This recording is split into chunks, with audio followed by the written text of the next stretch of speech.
বাড়ি থেকে দুই শিশু সহ মায়ের রক্তাক্ত মৃতদেহ উদ্ধার। ঘটনাটি বীরভূমের মোহাম্মদবাজার থানার ম্যানেজার পাড়া গ্রামে। নিহতদের নাম লক্ষ্মী মাড্ডি, রূপালী মাড্ডি ও অভিজিৎ মাড্ডি। আজ সকালে প্রতিবেশীরা তিনজনকেই তাদের বাড়ির মধ্যে রক্তাক্ত অবস্থায় দেখতে পান। গ্রামবাসীরা পুলিশে খবর দিলে মোহাম্মদবাজার থানার পুলিশ ঘটনাস্থলে পৌঁছয়। তবে পুলিশকে মৃতদেহ তুলতে বাধা দেন গ্রামবাসীরা। তাদের দাবি, পুলিশি কুকুর নিয়ে এসে খুনের ঘটনার তদন্ত করতে হবে। জানা গিয়েছে, ম্যানেজার পাড়ার বাসিন্দা লালু মাড্ডি কর্মসূত্রে বাইরে থাকেন। তার বাড়িতে ছিলেন স্ত্রী লক্ষ্মী মাড্ডি, রূপালী মাড্ডি ও অভিজিৎ মাড্ডি। আজ সকালে গ্রামবাসীরা রক্তাক্ত অবস্থায় তিনজনের মৃতদেহ পড়ে থাকতে দেখে পুলিশে খবর দেন। তারপর তদন্ত হোক, তদন্ত হয়ে দাদা ম্যানেজার পাড়া তুর্কু হাসদা কলেজটা ক্রস করবেন, বনপুর যাওয়ার দিকে তুর্কু হাসদা কলেজটা ক্রস করবেন।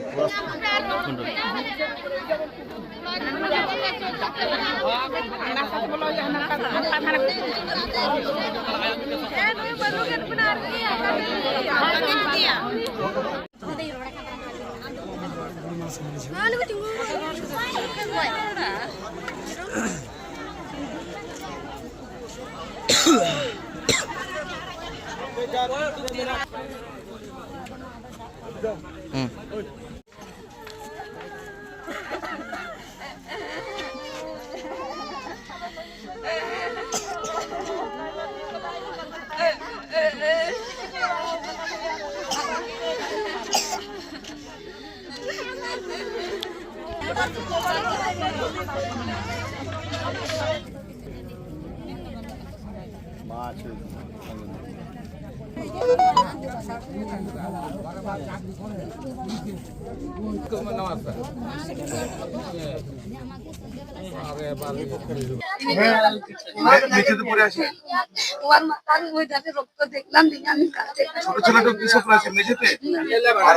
আর মার মেয়েটা উপরে আছে বিছানায়।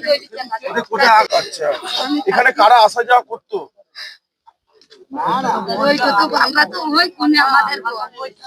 এখানকার প্রতিবেশী কি আছে?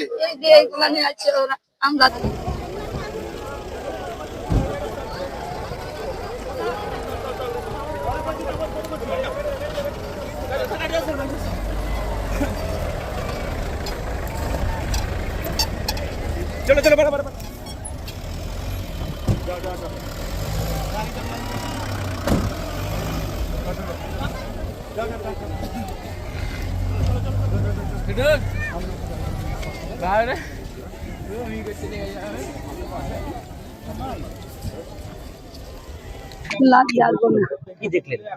কি দেখবো?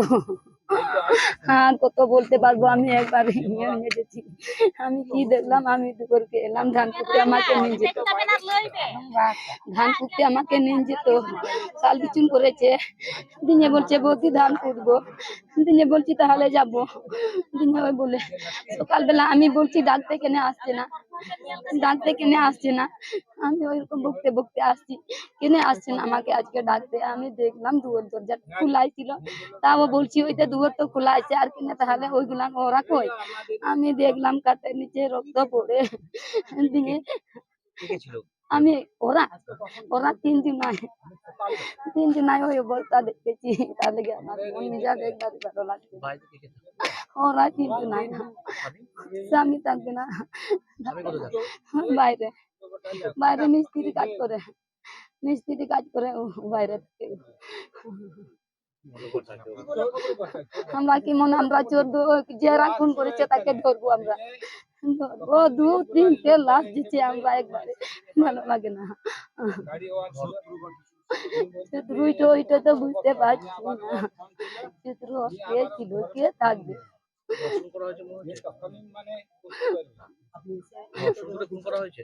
ওইটাই তো বুঝতে পারছি না, ওদের ওদের কাছেই তো যেতে পারলাম না। আমি রক্ত দেখতে পালিয়ে গেলাম, রক্ত দেখেই পালিয়ে গেলাম, আমি ভালো করেই দেখলাম না।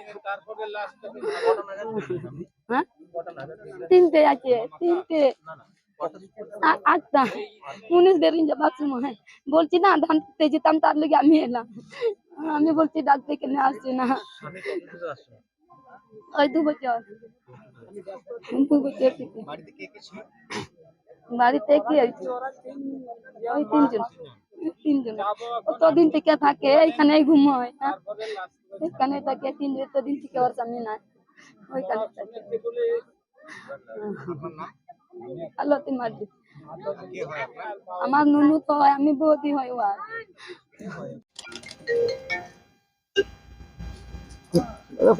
দেখুন, আজকে সকালবেলা আমি ব্যক্তিগত একটা কাজে কলকাতা যাচ্ছিলাম।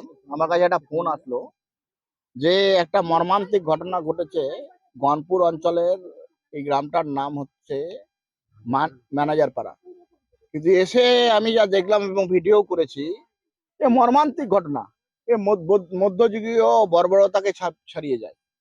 আজকে আদিবাসী মহিলা নিরাপদ নয়, মহিলা নিরাপদ নাই, সেটা পশ্চিমবাংলায় সর্বজন বিদিত। কিন্তু আজকে আমরা দেখছি যে পশ্চিমবাংলার মহিলার সঙ্গে সঙ্গে বাচ্চা শিশু, 1.5 বছরের, 3 বছর, 3.5 বছরের বাচ্চা। এখানে আমার মনে হলো একটা বাচ্চাকে তো আমি নিজে ভিডিওতে আছে, আমার কাছে ভিডিও আছে, আর একটা তো ঢাকা আছে। দুটো বাচ্চা শিশু, সেই বাচ্চা শিশুকে খুন করা হয়েছে। এবং আদিবাসী, আপনার কোথায় হচ্ছে এটা? মোহাম্মদ বাজার দেউচা থানায়, যেখানে মোহাম্মদ বাজারে কোল ফিল করে আদিবাসীদেরকে অধিকার লঙ্ঘিত করা হচ্ছে, আদিবাসীদের জমি হনন করা হচ্ছে, আদিবাসীদের জমি জোর করে দখল করা হচ্ছে। আর প্রতিবাদ যখন আদিবাসীরা করছে, তখন আদিবাসীদেরই ঘরেরই মেয়ে বাচ্চা, এ মা, সে আজকে মারা গেছে। এবং যে জঘন্য পৈশাচিক ভাবে মারা হয়েছে, রক্তাক্ত দেহ দেখে আমি মানে এ ভাষা নয়, অবর্ণনীয় ভাষা। যখন রাজ্যের মুখ্যমন্ত্রী বলেন যে ওরা যদি রাস্তায় নামে থামতে পারবেন, তাহলে এটাই কি রাস্তায় নামা? এটাই কি আদিবাসী এবং বাচ্চাদেরকে নৃশংসভাবে হত্যা করা? আদিবাসীরা যাতে ভয় করে মুখ্যমন্ত্রীর স্বপ্নের প্রকল্প দেউচা পাঁচামিতে কোনো আন্দোলন না করে তার জন্য ভীতি প্রদর্শন করা, আমরা হতবাক। আমরা এই ঘটনার পূর্ণাঙ্গ তদন্ত চাই।